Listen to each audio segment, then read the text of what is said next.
Thanks a lot. We are targeting the largest and least digitalized segment of the education market, the K-12 school systems. And we are going right into the schools, which are our clients. The problem of the school systems is that on one hand, costs are constantly rising, but outcomes stay in best cases flat. Taking a look at the Western world, in the US, 20% of students don't manage to become a high school degree. In Germany, 20% are at risk with math competencies. And taking a look at developing countries, it's even much worse. The right for schooling doesn't equal the right for learning. 3 out of 4 students in rural India don't learn anything in a given school year.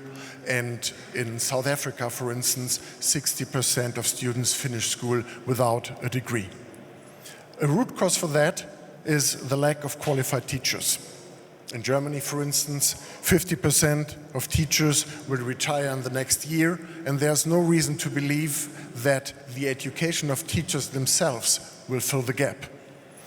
In the US, the Gates Foundation set the standard that only 25% of teachers currently teaching are working at a high standard.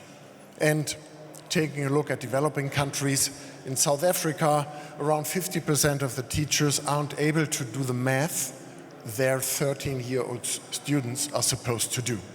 So, how to tackle a problem to teach a great variety of students if even the teachers are not there to support it. So, the vision of Bettermarks is, in the field of STEM education, which is critical for the wealth of nation, to provide a teaching and learning material which both helps the students and the teachers. For students, Bettermarks basically works as a private tutor, and for teachers, it is a teaching assistant, and in areas where teachers aren't well educated themselves, it also helps them to learn about the subject. The way we do that is that we rely on 3 pillars to support students' learning in that example.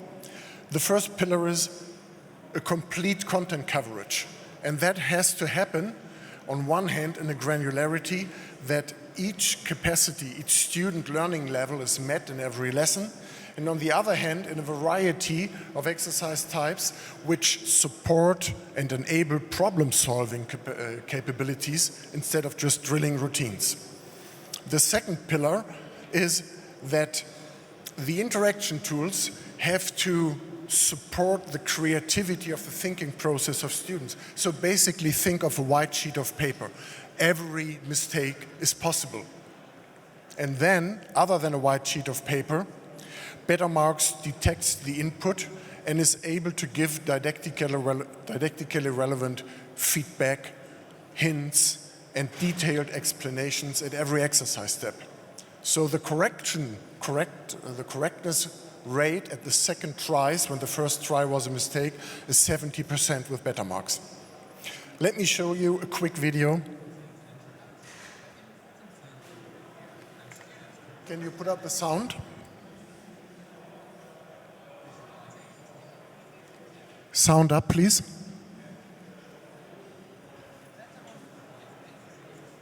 No sound, great.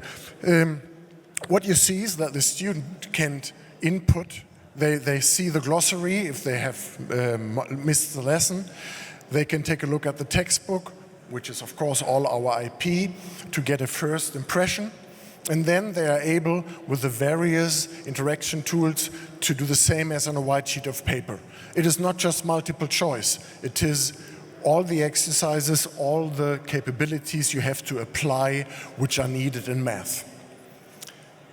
And if a student is then integrating, for instance, such a line and making a mistake, you get a feedback. The point is okay, but the gradient isn't. And you see the hint how to adopt the idea of a gradient to that exercise. that kind of mistakes and corrections give the student to apply the knowledge to the next exercise, and that way build up the competencies for all elements of the curriculum. We take great care that we have real problems, real world problems, and if mistakes are done continuously, then Bettermarks detects knowledge gaps, and then it asks the students to close the knowledge gap, even if the knowledge gap is some years before, and then being able to follow the lessons and the subject which is happening right now. So that way, the interaction is supported as if a teacher, as if a tutor would sit next to the students, and individual learning paths are building up, which help the student to work in their own pace. If we have built such a sophisticated product, what's the result? What is happening? And we are one of the very few companies in that EdTech space which have a scientifically proven efficacy. The government of Uruguay, for instance, set up a study over a period of 3 years where they compared the students which use Bettermarks in the Latin American PISA test, Terce test, and compared them after 3 years to the ones which have not used Bettermarks. And with a highly significant result, the learning outcomes have been increasing for the group which has used Bettermarks. That kind of study has not ever been performed on a country level anywhere else. In Germany, we have set up another scientific study with 1,000 students, A/B testing, entry test, exit test with universities, and the result was promising on the same level. So what is the market? The addressable market for the first phase, we see the Americas, Europe, and English-speaking schools in Africa and India. That market alone has a potential of 1 billion per year for math, learning, and teaching material. To compare it to Germany, there the market is at 80 million euro every year. Where are we in terms of distribution? In Uruguay, we are rolling out students per week. Doesn't necessarily mean that they use it every week. In the Netherlands, Bettermarks is used at 100 schools, already replacing printed textbooks. Their students, by the way, in average, use Bettermarks 120 minutes per week. That is the teaching and learning material, the only they need to learn math. In Germany, we are now at 700 schools, and due to the Digitalpakt, we won the first state license in the region of Hamburg. So in the last years, we have been building a very thorough product in the few regions which were the innovators. Now the time is changing. For instance, in Germany, 5 billion euro are coming into the market to digitalize the German school system. In Austria, there are already budgets allocated for digital learning material. And in Latin America, Argentina is following the example of Uruguay and bringing out tenders for adaptive learning for math, which of course we hope to win.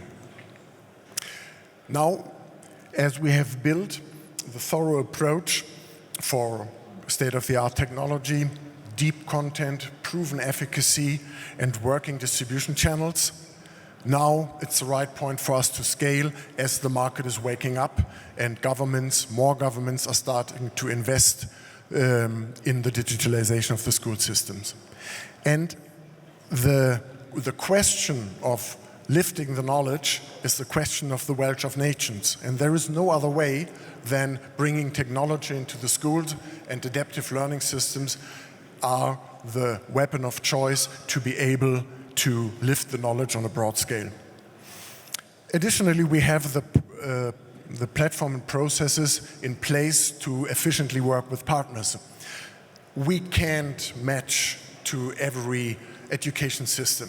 we have to be able to rely on partners who do the rollout, with whom we do the localization in the various countries, and that way we can scale very fast. On the financial side, we are expecting to be cash positive the next school year, 2021. The platform is built, so every additional revenue comes in at high margins. And of course, what is important in the first phase with working with innovators, the rate